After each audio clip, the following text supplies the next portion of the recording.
There are so many news reports now on rampant crime in major cities that at this point you can't be blamed if your eyes glaze over when you see them. There are only so many clips of thugs shoplifting, doing street takeovers, or shooting at cops that you can watch. And at some point, even though it's horrible, you get numb to it.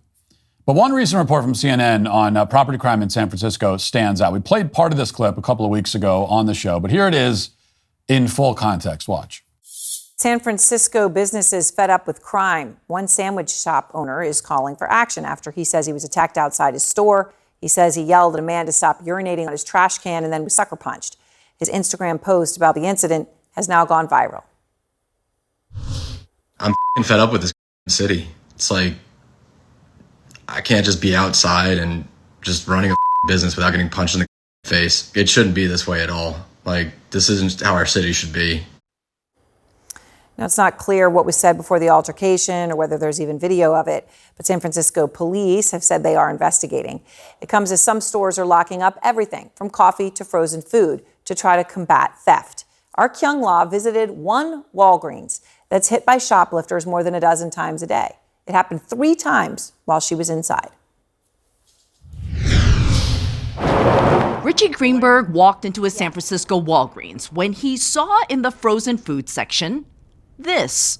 Chains, heavy chains that went from padlock to padlock on both sides of the doors. And this was bizarre, something I'd never seen before. This is just more icing on the cake, telling us that rampant crime has become a regular part of life. So typical that in the 30 minutes we were at this Walgreens, we watched 3 people, including this man, steal. Did that guy pay? Did that guy pay? He didn't pay. So this Walgreens is supposedly hit by shoplifters more than any other Walgreens in the United States, which is really saying something. The bar is pretty high to achieve that record. People are walking in and out with merchandise at will without paying. Shoplifters robbed the store 3 times while CNN was inside reporting on shoplifting. As I said, you've seen portions of that clip when it went viral several weeks ago. We played it on the show, but we never played the end of that segment, and here it is. San Francisco City Supervisor Matt Dorsey, former police spokesman and recovering drug addict, sees the rampant shoplifting as a systemic problem, from city leaders to an understaffed police force to the fentanyl crisis. When you're seeing that level of retail theft, that tends to be subsistence level retail theft. People who are hungry. People are hungry. There is a level of addiction playing out in many parts of our city. It's happening at levels we really haven't seen in San Francisco. What I'm hearing from my residents and what I'm hearing from San Franciscans is it's time for tough love. We are not doing any addict in this city favors by enabling behavior that is potentially deadly in ways we have never seen. Now, in a statement to CNN, Walgreens says it is focused on safety and preventative measures, but that retail theft remains one of its top challenges. Here's some important context, though, on the city, Aaron. Property crime and violent crime at the end of last year was actually lower than it was before the pandemic. So what's going on here? So first, CNN trots out a city supervisor to inform you that the causes of all this shoplifting are systemic. You know, it's sort of like racism in that way. He's implying that there's no way to solve it. But of course, you should pay a lot of, consultants and government agencies a ton of money to try to solve it, even though it can't be solved because it's systemic. That's what every bureaucrat means when they talk about systemic problems. Systemic problems is really, that's just a jobs program for bureaucrats, in other words. And then the CNN reporter comes back and she says that she's providing some important context. And what is that context? Well, she says that property crime in San Francisco is lower than it was before the pandemic. In other words, as bad as the footage you just saw might look, overall, the city's doing fine. The ice cream sandwiches might be locked away with chains, and people are so brazen about stealing that they're doing it in front of news cameras. Still, the city is on the right trajectory. Everything is fine. Nothing to see here. That's the message. Now, in the world of statistics, they have a few terms for this, and one of them is non-response bias. Another is measurement bias. So if you're looking at a chart of reported property crimes and it goes up and then up and up and then suddenly it goes down out of nowhere, a couple of things are possible. The first possibility, the one that CNN implies is happening here, is that people are committing fewer property crimes. Somehow the criminals have decided on their own to stop doing crime. even though they know they can easily get away with it, they decided to just stop doing it. They've decided to become law-abiding citizens out of the goodness of their hearts. Their hearts have all grown 3 sizes, like the Grinch when he visited Whoville. The other possibility, though, is that maybe people have simply stopped reporting property crimes because they know the police and the DA won't do anything about them. Could that be happening in San Francisco? Despite the city's property crime statistics, is it possible that property crime is actually increasing? Dick's Sporting Goods just provided another data point to help us answer that question. Dick's has locations all over the country, of course, and they just announced that property theft is costing them so much money that they're now laying off a mass number of employees. The company says that profits dropped 23% last quarter, which is a staggering amount, and they blame much of it on rampant shoplifting. So when you hear that property crime is going down and then you see stories like that, you have to wonder whether the statistics give you an accurate picture, especially when Dick's is far from the only chain that has had to shut down locations, lay off employees, because they keep losing so much merchandise to theft. It's kind of like when influenza cases started to, went down basically to 0 during COVID. Is that because, as the experts said, influenza simply just stopped spreading somehow during the pandemic? That's a comforting explanation. So it mainly went unchallenged. And most statistics from the government are like this. They're technically correct, but wildly misleading. However, one government statistic is very tough to fudge, no matter how hard politicians try, and it's the murder rate. The government can lie and say that shoplifting is down, but it's challenging for them to lie about murders because murders leave dead bodies. People talk about them. They usually get reported. Coroners have to be dispatched to the scene, and so on. Between 2019 and 2020, the homicide rate in the United States increased by more than it did at any other point in modern history. Went up by 30%. Following year, it increased again. Some of the country's most prominent tourist destinations have become too dangerous for many people to visit. Last year, for example, New Orleans became the murder capital of the United States, recording 52 homicides per 100,000 residents. Now, browse news reports on the violent crime wave in this country, and invariably, you'll hear the same excuses. They'll tell you that COVID is responsible for the murder rate. They'll do what the San Francisco city supervisor did and blame systemic issues like policing. What they won't do is tell you that actually a real and immediate solution to this problem is available. In El Salvador, under the leadership of Nayib Bukele, they have figured out a solution. In 2018, the year before Bukele took office, El Salvador posted a murder rate of 51 per 100,000 people, which is the New Orleans rate. By 2022, the murder rate in the country had fallen to 7.8 per 100,000 people. That's 7.8, not 78.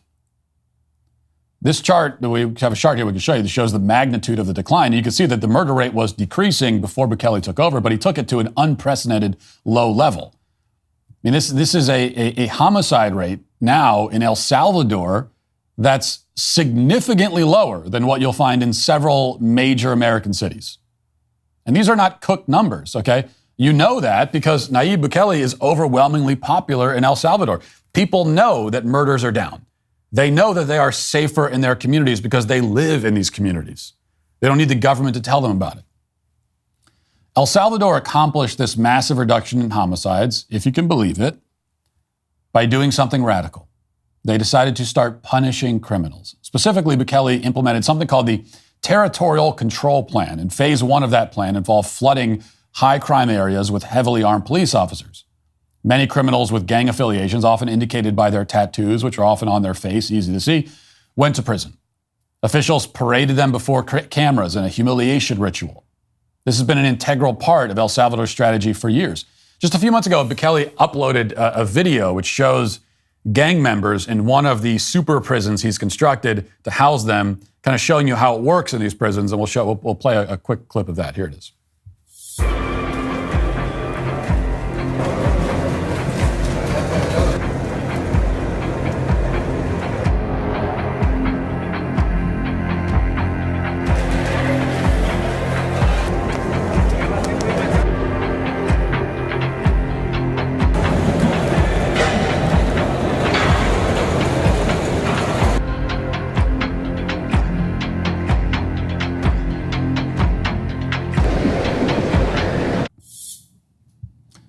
So it seems like an unpleasant place to be.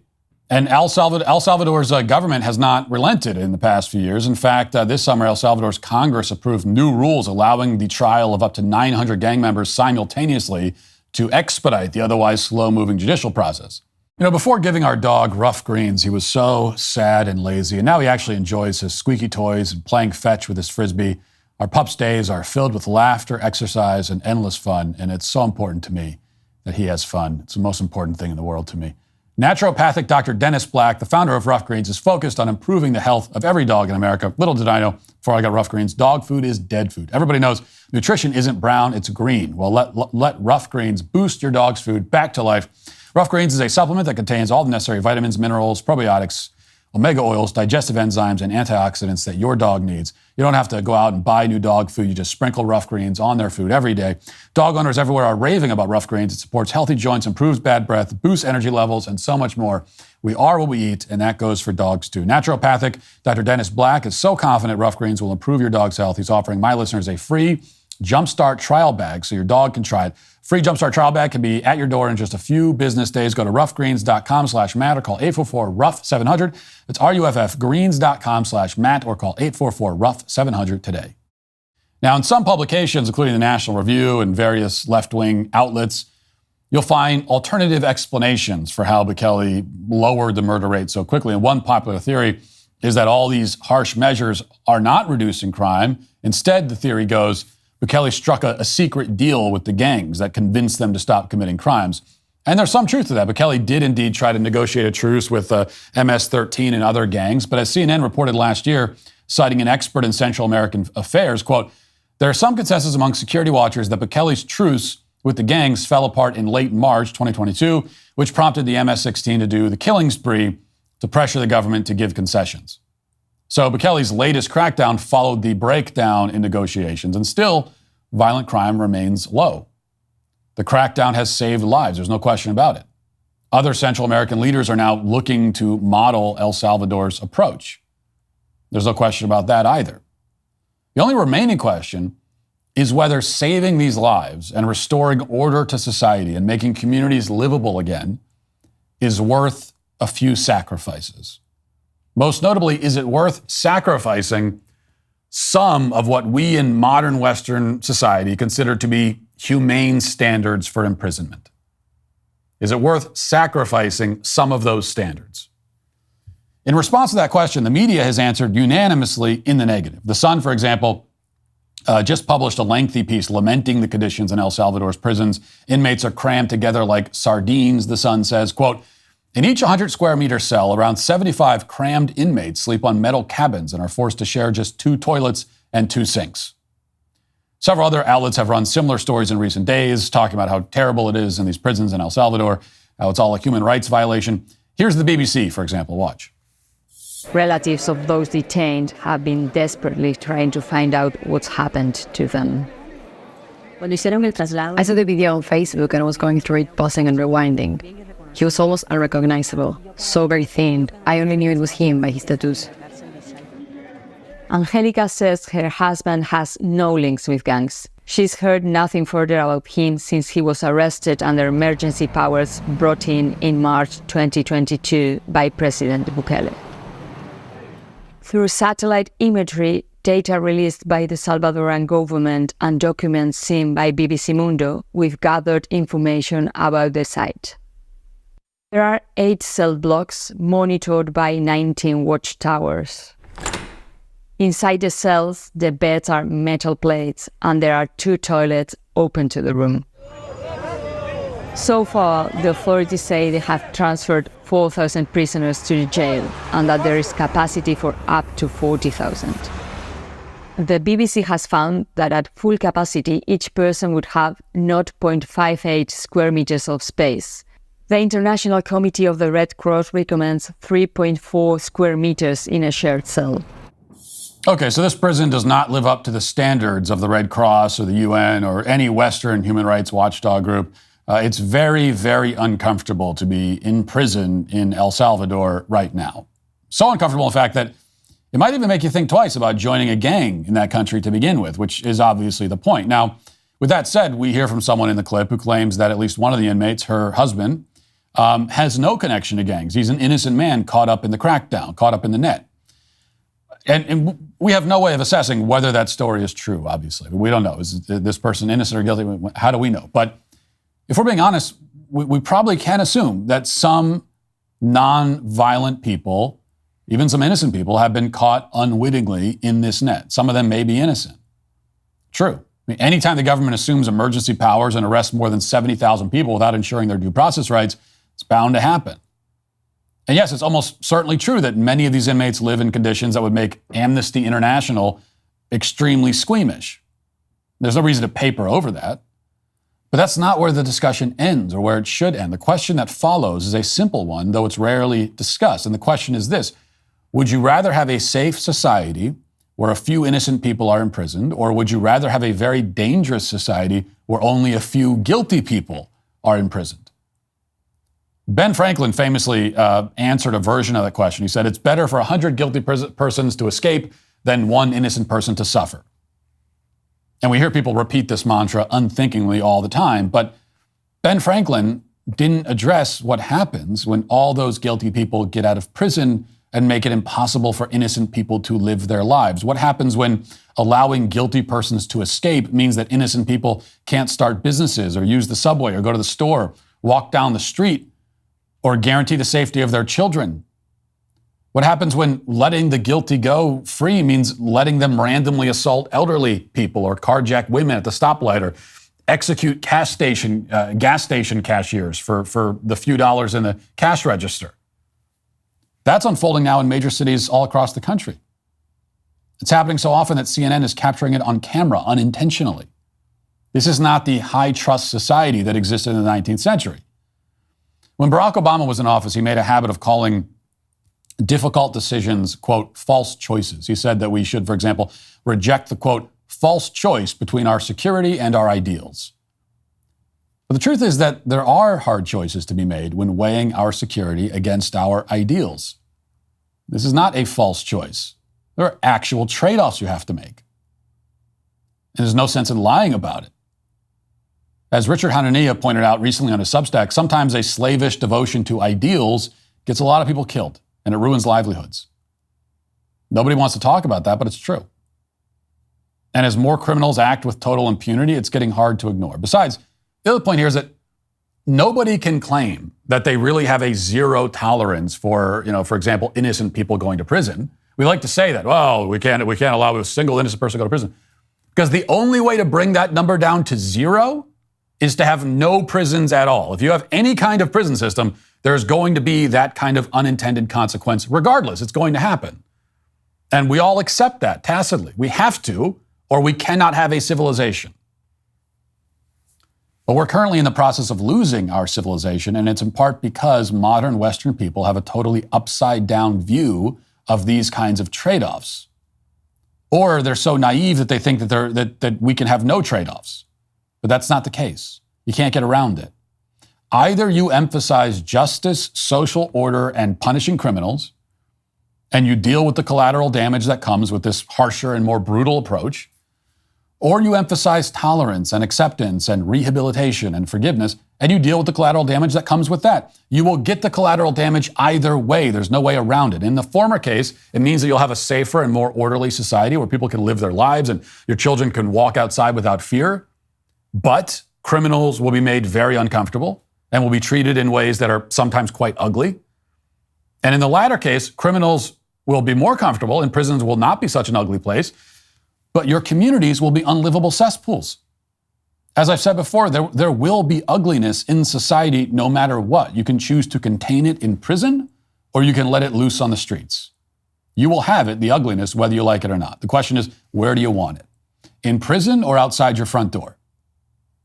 El Salvador's solution is not ideal. I mean, you'd prefer if your country didn't need to have super prisons with tens of thousands of violent gangsters in them. Nobody would call that an ideal situation. Certainly not Nayib Bukele. At a certain point, though, it becomes necessary because the alternative is even worse. If our leaders don't have the stomach to punish criminals now, then down the line, they'll be replaced by people who do. That's the lesson of El Salvador. We can either learn from it or we can keep repeating the same mistakes. The choice is ours. Thanks for checking out this video. If you'd like to listen to my full podcast on the go, you can check out The Matt Walsh Show on Apple Podcasts, Spotify, or wherever you get your podcasts.